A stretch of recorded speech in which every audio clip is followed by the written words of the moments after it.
Well, good evening, everyone. Thank you for joining us at this very special version of our webinar to kick off our 2020-21 school year. My name is Andrea Pecci, and I'm really excited and grateful to be the director of the preschool, a place where we've certainly realized over the last 6 months the concept of a growth mindset, and a growth mindset being so foundational to our school culture. As many of you know and have supported us tremendously, this past spring, our faculty, staff, parents, and children certainly had to grow in many ways of working, teaching, living, and as we ready ourselves for our first day of school on Wednesday, our growth together will continue. And I was thinking the other day, having a growth mindset actually is a term that's coined by a Stanford professor. And it means that you believe that you can improve, learn, and get better through your efforts and your hard work. You believe that the talent and intelligence that you have aren't fixed.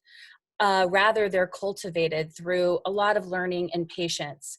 And that reminds me about what we went through this past spring with distance learning. And as we move into this, what we believe will be a tremendous school year, at the preschool, we also deliberately teach our students and encourage our faculty and staff to develop this mindset, which helps people view challenges as learning opportunities. And I believe that the growth mindset can be seen everywhere at the preschool through our students, our faculty, our staff, who are constantly coming up with new ideas, trying them out, learning from what went well and what didn't, and then of course trying again. And we are getting smarter and better every day through these efforts. Our students aren't afraid of trying new activities and challenges, and many of them take on multiple areas of growth at the same time. One of my favorite books that I feel like has inspired me as a person and a leader is the work and research done by Angela Duckworth. And many of you know of her and her work as an innovative educator. And again, it has been foundational in my life and in my leadership in particular. Her research talks about the importance of perseverance and passion. And in her book, Grit, she has found that grit is necessary for lifelong success in accomplishing long-term goals. Duckworth believes that the best way to cultivate grit is through having a growth mindset. And I just wanted to kick off this school year and say, with that growth mindset at the forefront of all of our lives right now, whether you are virtual learning older children or sending them in a blended schedule, whether you have college students that are going back to campus, we're all in this place of growth right now. And we'll enter the 2020-21 school year with excitement, anticipation, hope, and prayers for what I believe will be meaningful opportunities for our children, even if it looks different from the way that we've previously known. Our commitment to the preschool over the past 67 years, but also 6 months, has resulted in unexpected but necessary improvements to our facility, welcoming 306 students to campus and 57 faculty members. So tonight, you'll hear from some of our key volunteers, and we're excited to share with you some curriculum advancements that we've been working on for the past couple of years. And finally, before we close, we will review some of the COVID protocol and logistics so that we can begin school in the next couple days. So right now, I'm going to introduce Allison Miller. She is the chairman of the Preschool Board of Directors. Hi everyone, welcome to the 2020-2021 school year. By far, this has to be the most anticipated school year in our 67-year history. Like Andrea said, I'm Allison Miller, chairman of the board. My husband and I have 3 children, 2 graduates of the preschool, and 1, our youngest, will be in pre-K this year. So we love the preschool and we've been around a while. I'm so proud of and very just incredibly thankful for our board, our administration, and our teachers. Never has more work been put into reopening our school. And I know that with all of our patience and grace, that this will be the best year that we've had. I want to thank y'all for being here tonight. Thank you for being a part of our school, and I look forward to seeing all of y'all soon. I want to now introduce our Parents Council President, Ms. Lane. Good evening. I'm Lane Kerban, and I am so honored to serve as the president of the Parents Council Board this year. A little bit about Parents Council. We are 50 women over 19 different committees, and we cover everything from school pictures to children's art to even greater endeavors. The Parents Council is over fundraising with huge events like our soiree and with community building activities such as our Mini Mile Fun Run, which will take place in October. So there's a little bit of everything. There are large responsibility opportunities, and then there are quick ones you can do in between errands. So there really is a place and a position for everyone interested. So this summer, we have been planning, and I want you to know it truly is the best time to get involved with Parents Council. We're so excited to get back together. We're so excited to be face-to-face, and we're making things as virtual as possible so that we can become virtual when and if needed throughout the year. So that said, tomorrow we have a volunteer fair. Emily Graney will be sending out some information to you tomorrow. If you attend it tomorrow evening, feel free to watch the videos, see what might spark your interest, and then feel free to reach out to myself or Emily. We'd be happy to answer any and all questions. And finally, I just want to say to all the parents coming back, welcome. We have missed you. And to all the new parents, we are so excited.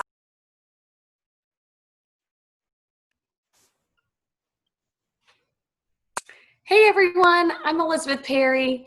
I'm one of the co-chairs of the preschool's annual fund, Grow With Me. I have one son in the 2s and another son in the 3s. My co-chair is Lauren Schlipp, and she has one son in pre-K. You may be asking yourself, why is there an annual fund this year? It's a very good question, and the answer is a simple one.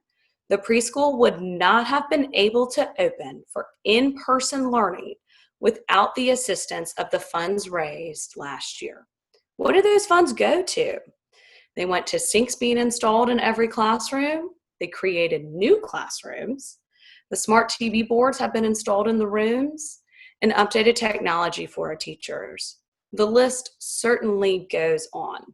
Don't worry, we'll go into more details when the campaign launches on September 25th. Lastly, earlier this month, the Grow With Me committee emailed out these first day of school signs. We think they're pretty snazzy. Remember to take a picture with your child on their first day of school, be it Wednesday or Thursday, and tag the preschool on Instagram and Facebook. Thanks so much for listening, and I'll see you in the carpool line. Thank you, Elizabeth and Allison and Lane. We're going to go into the next section of our presentation tonight, and I think it would be normal or expected that we would talk mostly about our response to the coronavirus and how we are handling some of the logistics, and we will do that towards the end of this. But we would be remiss if we didn't share with you some really exciting things that are happening with the program that we've been working on over the last 2 years. So Kara and Kristen and I are going to share with you about a movement that's happened here at the preschool based on standards-based curriculum. So I'm going to introduce this and then pass it on to them to give you a little more information. So over the last 2 years, the preschool has been transitioning to a standards-based curriculum model, and this is the first school year where this model will be implemented school-wide. I'm going to share with you this brief overview, and Kristen and Kara will dig in a little bit deeper to share the fantastic model that we've developed for the preschool. A standards-based curriculum represents a huge paradigm shift for many teachers currently in the field. In the past, choice of activity led the design of the curriculum. Curriculum was written to include a variety of activities, traditionally included in any content or development area. The focus was on developing skill and knowledge competence for the students. In other words, teachers taught students essentially the necessary skills for each content area, and the goal was for students to be able to demonstrate the skill with independence. Developing and transitioning to a standards-based curriculum begins by looking and understanding what the standards are, recognizing the skills, the knowledge and dispositions that students should demonstrate to meet those standards, and selecting a curriculum model and or activities or measures or approaches that will allow students to reach the outcomes stated in the standards. In other words, the curriculum design now begins with the standards when they are unpacked, and then the activities to reach them as they emerge. And as we know, time in the classroom is limited, so teachers must carefully choose content and activities that will allow students to reach the standards. Curriculum assessments are also necessary in a standards-based curriculum model so that students will be able to track their successes, and teachers can determine whether the curriculum will enable students to meet the standards or if modification is necessary. So with that introduction, I'd like to turn it over to Kristen. Thank you, Andrea. Hi, I'm Kristen McCleary. I am the Assistant Director of the Preschool Division, which is 3s, pre-K, and 5-6. I'm going to tell you a little bit about the GELDS. Thank you. Over the past year, we've been transitioning to a standards-based curriculum, like Andrea said. And you may not be aware, but Georgia has a long history as a leader of promoting early learning and development outcomes for children. Georgia introduced its latest set of high-quality research-based learning standards for children birth to age 5, called the Georgia Early Learning and Development Standards, or the acronym GELDS. The GELDS promotes high-quality learning experiences for children that address the question, what children from birth to age 5 know and be able to do. So a little background on GELDS. For over 2 decades, the K-12 system has embraced standards-based learning as an integral part of ensuring student success. Recognizing the importance of standards-based learning, Georgia has served as a pioneer in generating thoughtful and appropriate standards for children at all ages. However, developments such as the implementation of the Georgia Standards of Excellence, or GSE that is used K-12 currently, have called for additional attention to the importance of high-quality standards for children's learning and development. Georgia answered this call for higher quality standards by commissioning a year-long analysis of its early learning standards to determine their comprehensiveness and alignment with other documents, such as the CCGPS, for those of you that are familiar with kindergarten standards. As a result of their recommendations, Georgia drafted a new set of standards called the Georgia Early Learning and Development Standards, or GELDS, for children that are birthed to age 5. So as you can see on this slide, there are 5 domains, and they are a set of approachable, attainable standards that are flexible enough to support children's individual rates of development, approaches to learning, and cultural context. The GELDS are a continuum of skills, which means that they just continue to build up year after year behaviors and concepts that children develop throughout this time of life. They are divided into age groups and serve as a framework for learning. The GELDS are aligned with the Georgia Standards of Excellence, and we have that kindergarten correlation for our children. The next slide, please. So as you can see on this slide, this is an example of a physical science standard for pre-K. And the purpose of our GELDS are to guide teachers who work with children from birth through age 5 in providing quality learning experiences. They guide parents in supporting their children's growth, development, and learning potential. They lay the groundwork for applying the standards in professional development, curriculum planning, and child outcome documentation. They also create a universal language for all stakeholders, and stakeholders include you, the parents, teachers, pediatricians, early interventionists, policymakers, etc. They also raise public awareness about the significance of the early years as a foundation for school success and lifelong learning, and the importance of the teacher's role in this whole process. And finally, they support the early identification and referral of children with special learning needs. And Kara is now going to talk to you a little bit about curriculum mapping.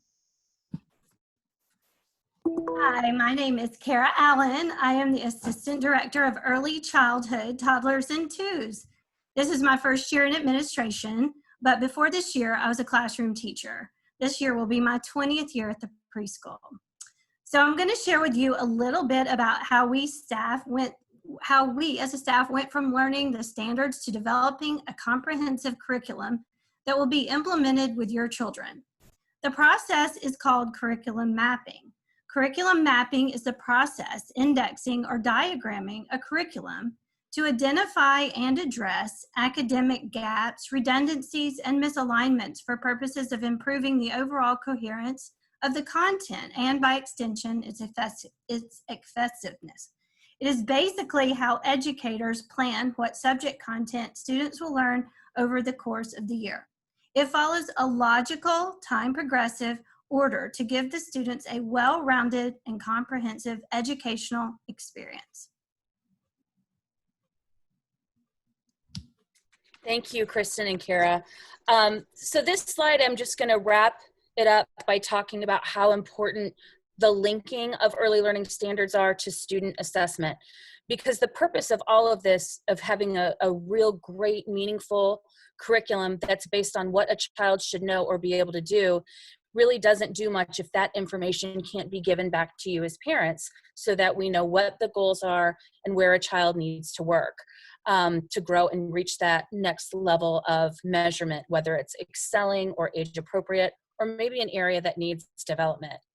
The benefit, though, of standards-based instruction and the curriculum mapping that Kara spoke of for both subjects like science, social studies, math, literacy, but also developmental areas like social emotional learning, language development, is due to a collection of many strategies and methods and activities that will align to those age-appropriate standards.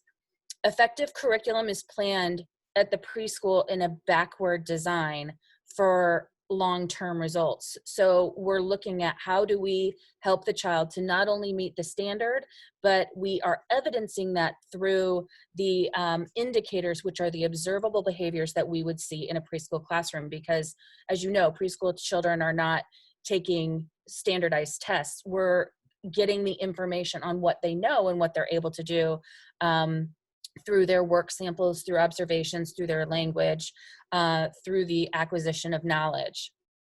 So this process all joined together helps us as teachers and you as parents to avoid common problems such as treating the program or lesson plan as the curriculum rather than a resource, or activity-oriented teaching in which no clear priorities and purposes are apparent. Sometimes parents ask questions like, why do you read the same book every day for a week? Well, the answer is because repetition is the teacher. And it's actually a very good strategy to have a couple of texts that are repeated and we can go deeper and the curriculum can be more meaningful. It's not necessarily the more activities.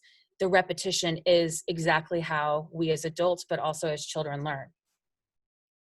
Curriculum mapping is based, as we've said, on the development goals and outcomes, and what, if there's nothing you take away from tonight, it would be, what should a child be able to know or be able to do at the end of a given time period? And our time periods are at the end of a semester and at the end of a school year. You'll soon be seeing very different planning calendars that are coming your way that are now clearly aligned with the Georgia Early Learning and Development Standards.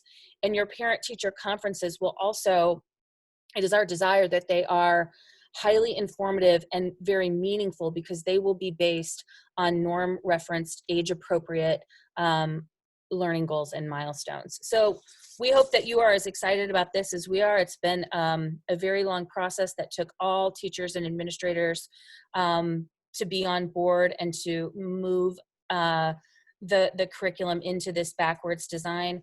But we think it's going to be absolutely tremendous for your children. And one of the things that we are mindful of in preschool is closing the achievement gap and having children ready for school success. And by basing the curriculum at the preschool on early learning and development standards that feed right into the K through 12 Georgia performance standards, we feel very confident that we are addressing a very high quality approach to our program. So as we move on, Susanna and Mallory. Hi, my name is Susanna Frazier. I am one of the nurses at the preschool and I work alongside Mallory Tate. Kathy, you can go to the next slide for me.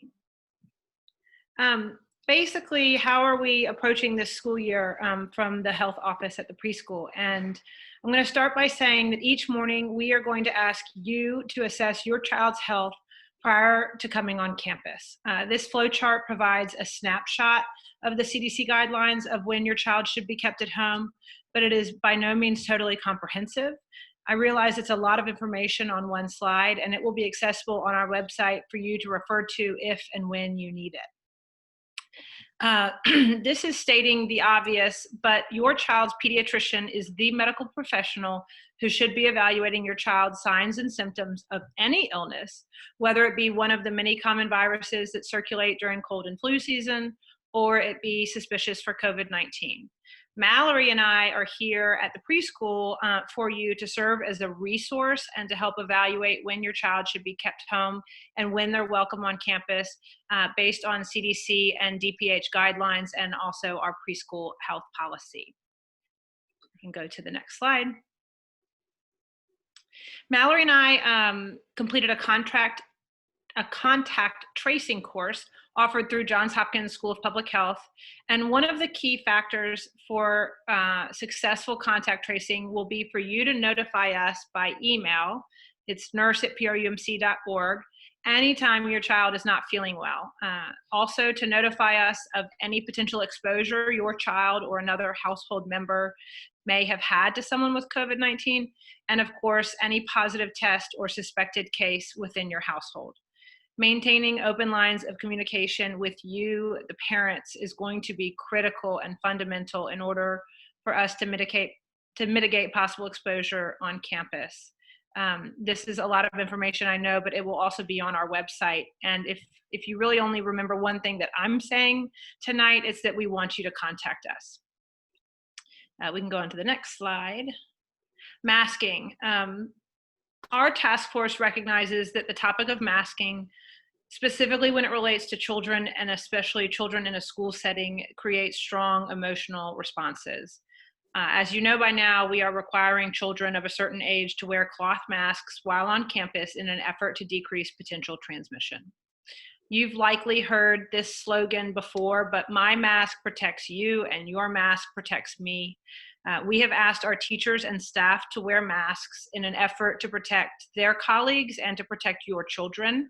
And we're asking your children to wear masks in an effort to protect their classmates and our teachers and staff. It is a group effort, and it is most effective if every eligible person is participating. We've also had a lot of questions about face shields as a substitute for masks, and I wanted to share directly what the CDC says regarding face shields. And I'm quoting from their website, "A face shield is primarily used for eye protection for the person wearing it. At this time, it is not known what level of protection a face shield provides to people nearby from the spray of respiratory droplets from the wearer. There is currently not enough evidence to support the effectiveness of face shields for source control. Therefore, CDC does not currently recommend use of face shields as a substitute for masks," end quote. We understand that some other Atlanta schools may be using face shields, but at this point we are opting to follow CDC guidance. And lastly, I just wanted to mention that as a parent myself, I understand that wearing a mask is not the same for all children. Some may not have any issue at all wearing a mask for an extended period of their day, and others may need a lot of support and reinforcement and encouragement. We are here to support you and to work with your child to reinforce this behavior. And with that, I'll turn things over to Mallory. Thank you. Hey everybody, I am Mallory Tate. The next couple of slides outlines our adapted health and sanitation policies and procedures under the guidance and recommendations from the Georgia Department of Health and the CDC. I want to bring special attention to the new carpool policy and self-administered daily health checks that will be up and running for the first day of school. These self-administered health checks will be automatically emailed to you every morning and will need to be submitted each day that your child attends school. In addition to these health screens, we will be checking temperatures of all children coming onto campus. Parents, please start getting in the habit of checking your child's temperature each morning prior to coming to school each day. Anyone with a temperature over 100 degrees Fahrenheit will not be permitted on campus. We were fortunate enough to have a dry run with Camp Patches a few weeks ago, and I wanted to take the time to pass along some helpful feedback to help our carpool lines move quickly and safely. Parents, please wear a mask while in carpool line when your child is having their temperature taken and getting in and out of the car. We found that during drop-off, cars with air conditioning vents in the rear of the car skews our thermometer readings, so kindly turn off the air or down immediately before we approach your car for temperature checks. If your child has hair that covers their forehead, we will ask them or the parents to lift their hair so that we can get a proper reading. Lastly, to eliminate additional steps to an already prolonged drop-off process, please ensure to have your children unbuckled and at the window for temperature checks. Please be aware that sometimes our thermometers have glitches, and we may ask you to pull over so that a proper temperature can be retaken with a different thermometer. It by no means suggests your child will not be allowed to attend school that day, merely ensuring safety. We appreciate your patience with us as we navigate this new but very necessary process. In closing, while we are all striving to keep the staff and children of the preschool healthy and well during this unprecedented pandemic, we must all do our parts outside of the classroom during the evenings and weekends, striving to replicate the same efforts at home. We want to make sure we're practicing social distancing, washing our hands, wearing masks, and avoiding large gatherings while away from school helps us to maintain face-to-face classwork. Susanna and I are looking forward to a fun and safe year. Now I'm going to turn it back over to Kristen to discuss optional distance learning. One more slide, please. Thank you. While we know that students learn best with in-person learning, we understand that every family and circumstance is unique. So we're offering an optional distance learning plan. Families will have the opportunity to opt in 2-week intervals. Every 2 weeks, you'll receive an email and link to opt in if you're interested. Our next 2-week opt-in survey will be emailed Friday, September 4th. Optional distance learning will correlate directly to the GELDs that I discussed earlier, as well as the class calendar, and include interactive circle times for as many days in which your child is scheduled to attend, skills-based practice that is both digital and tangible through our individualized learning kits, which includes activities and the necessary materials to complete those activities. And also teacher connection time once a week in which they can interact with their teacher to get to know them, but also to assess skills. In order to support our teachers who are teaching in person, Kara and I will be the liaison between families and the classroom teachers. If you have any questions about this program, please feel free to contact Kara or myself, depending on your age level. Thank you, everyone.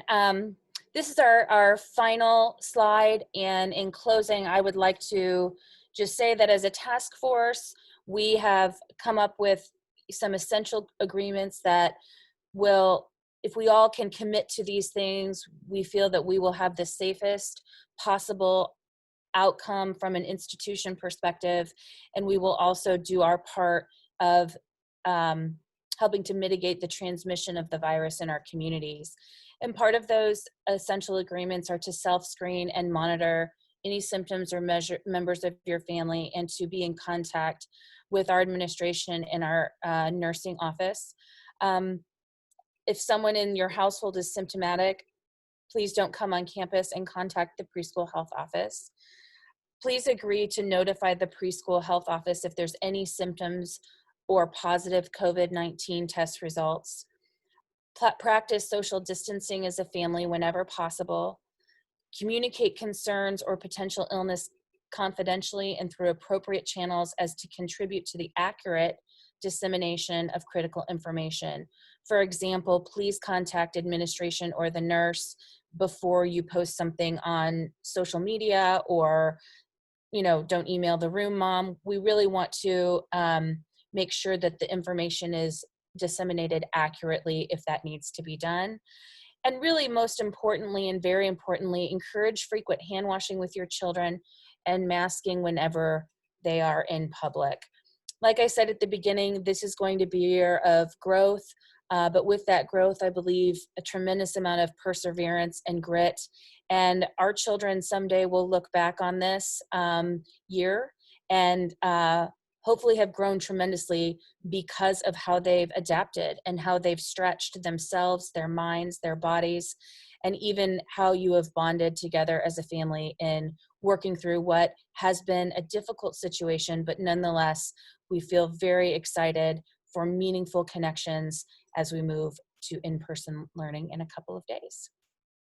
As always, feel free to contact me if you have any questions or concerns. My email address is on the website, andreap@prumc.org. My telephone number is 818-517-6937. Feel free to reach out to me in either of those ways. And please be on the lookout for a lengthy email related to carpool. We ask your patience in the next several weeks as we're working out some of the kinks. Our carpool in particular will be different as our children are in groups, they're in cohorts or pods. And the children are going to be getting used to that, as are the teachers and as are you as parents. So we appreciate your patience as we roll out the next steps. Thank you for attending, and we look forward to seeing you soon.